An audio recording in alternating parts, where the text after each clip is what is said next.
right, so hello everyone. This is Durf. Sorry about Oh, no worries. From Brutalitopia, and I am sitting here with the one and only, dare I say, legendary Mikael Akerfeldt from Opeth. Michael, thanks for sitting down with me today. Thank you. Thanks. So, I guess first things first. You guys have been doing this tour now for a couple weeks. How's it going so far?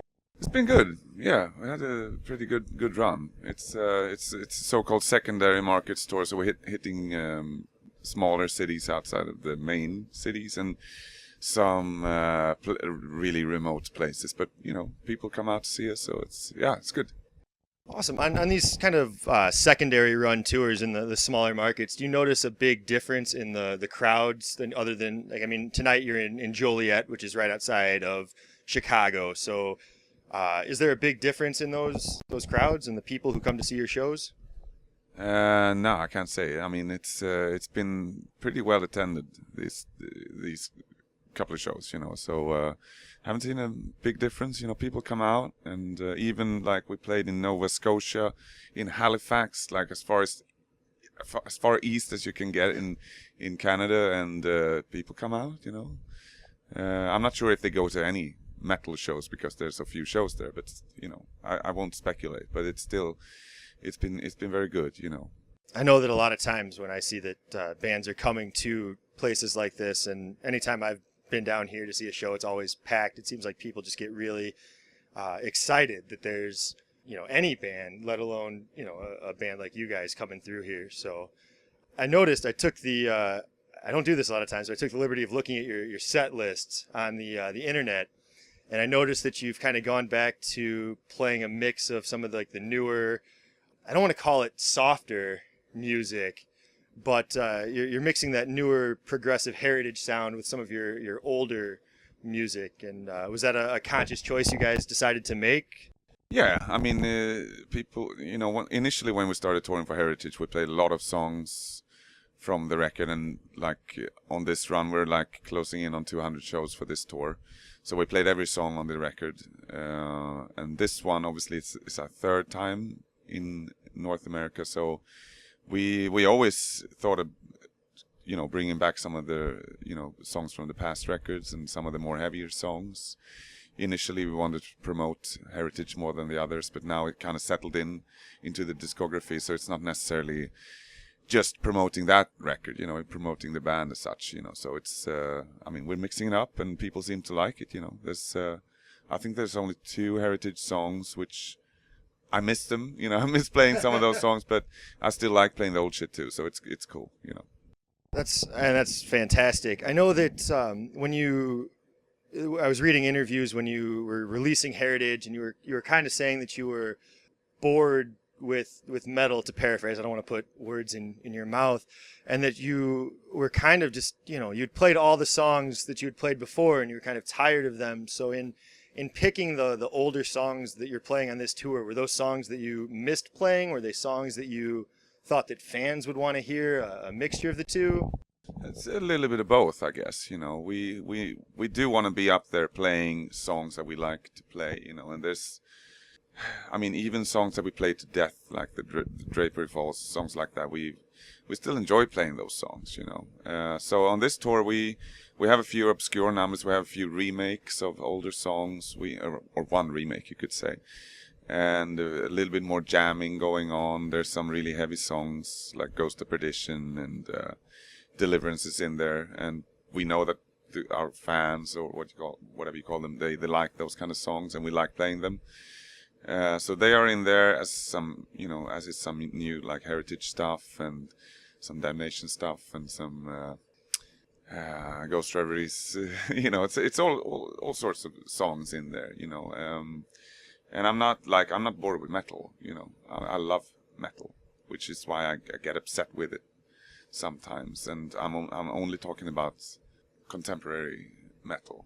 I still like them. Biggest Priest and Scorpions Maiden fan on the planet, I was just bored with how the metal community where it was moving, because it's all kind of moving away from the human side of things, which we have also taken part of. We've also had some of those recordings where it's like it's so exact and perfect that it gets kind of takes the edge. And I'm still the same, you know. And like I said, I just tend to get upset sometimes when you're stuck in the middle of a scene that you don't feel that you belong to sometimes, because everybody's doing, not everybody, but a lot of bands doing just the same thing, going down at like a pre-chosen route, it seems. And nobody wants to stick out and just want to deliver heavy music.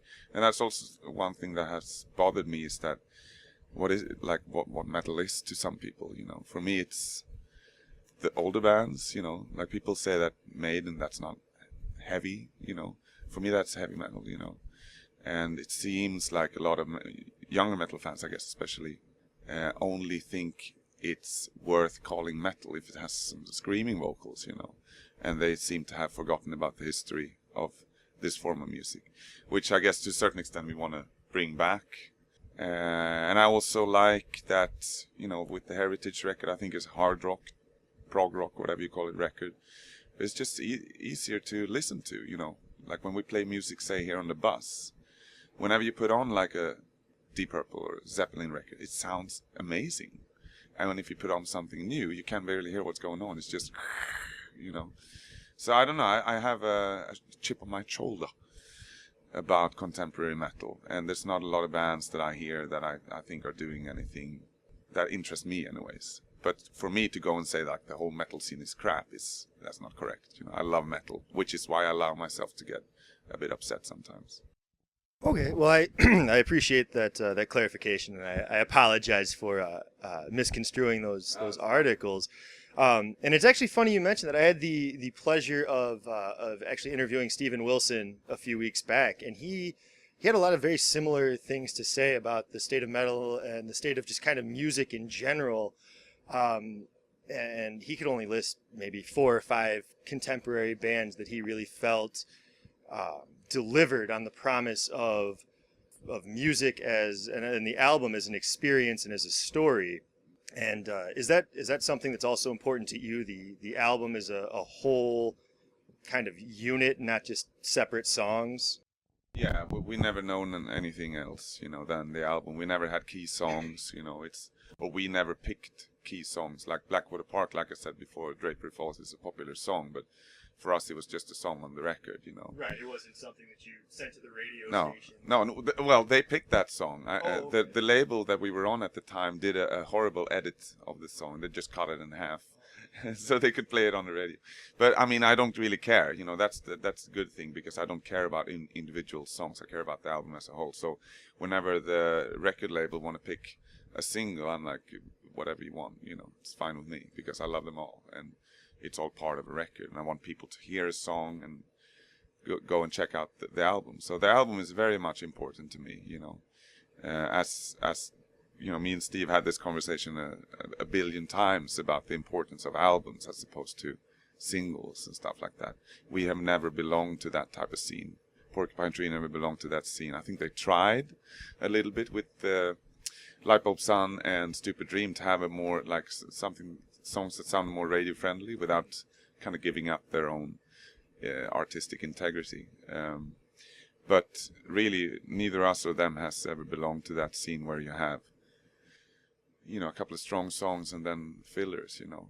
Not from our point of view. People might dispute that and think like, oh, that's the only good song on the record, the rest is shit, you know. But we have always maintained that idea that we want to put out a good record. Excellent. Just finishing up I talked to Steven Wilson a little bit about about your not Porcupine Tree, your Storm Corrosion collaboration, and I was very interested in his take on the response to that album. And so, talking to you now, I was wondering what your response to the response was, because it's an album that divides a lot of people. It's kind of divisive, and was that something you personally were trying to do, or? Well, I don't think it was ever meant to kind of be directed at fans necessarily of Porcupine Tree and Opeth. It was just a record that we did worth of music that we wanted to record. It was never an idea for us that we're going to do this and sell this record to Porcupine Tree and Opeth fans. It was just fans of whatever genre it belongs to, you know, whatever. If you like music, you might like this one. But people obviously had those types of expectations, that because it's him and me, it's going to sound like a cross between the two bands. And that was never, ever the idea, you know. We didn't really have an idea, to be honest. We just sat down, recorded those songs, demoing those songs, and in real time recording them. You know, the demo became the album. We just kind of switched some synthetic sounds to actual, like, real instruments and stuff like that.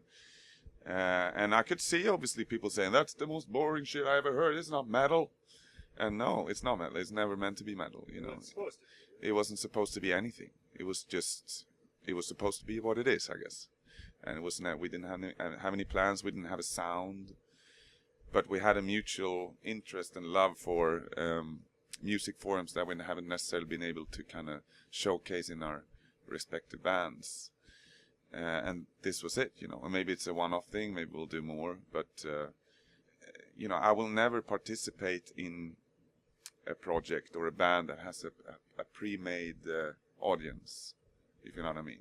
That's not interesting to me at all, to do something that everybody knows what it's going to be like, you know. I'd rather throw curveballs or whatever you call them, you know, to do something, you know, artistic. And that's the thing with both me and Steve. We rarely care about.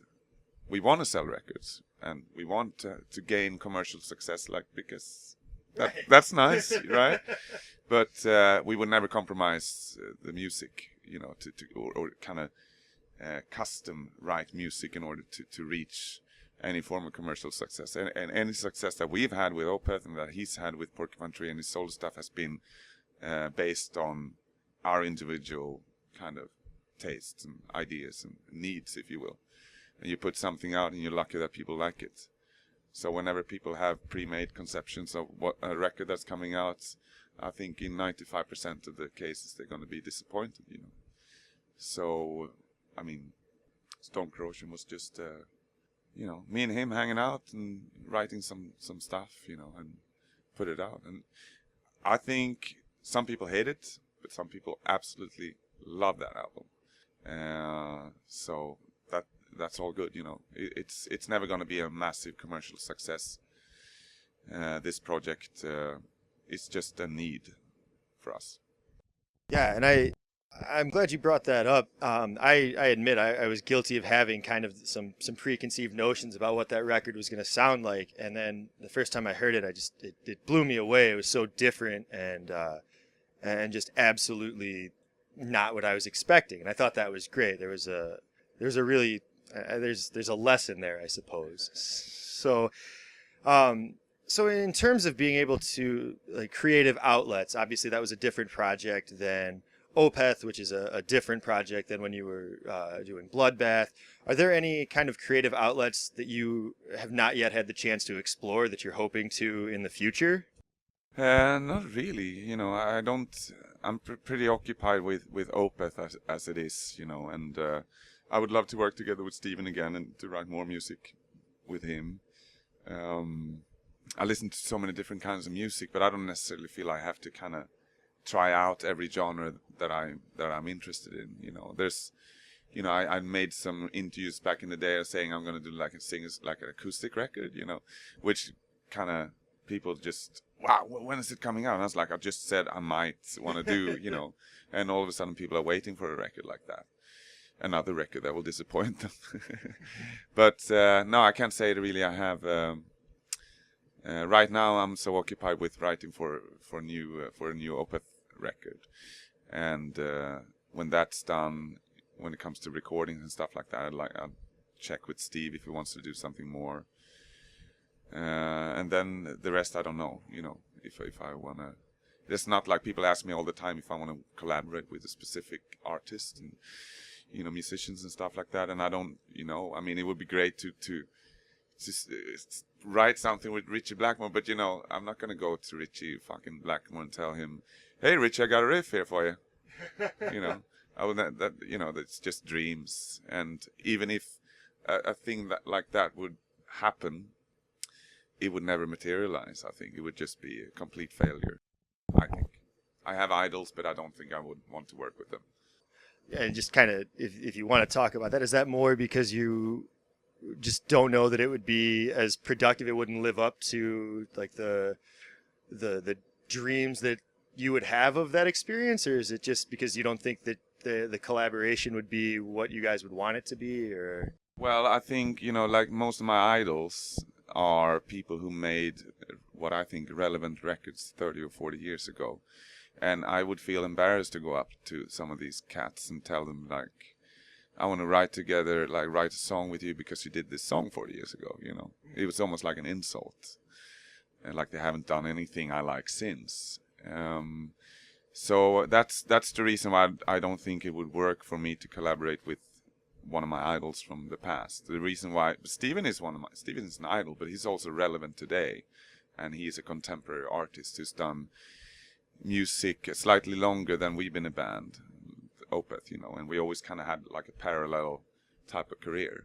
So working together with him, even if he is an idol, he's still doing music that I love, and he's still my favorite songwriter today, So I know that collaborating with him would be interesting, and it wouldn't be just me wanting to write with a musical idol of mine, So that worked, but for me to go back and work with some of these old guys, I think would probably not work that well.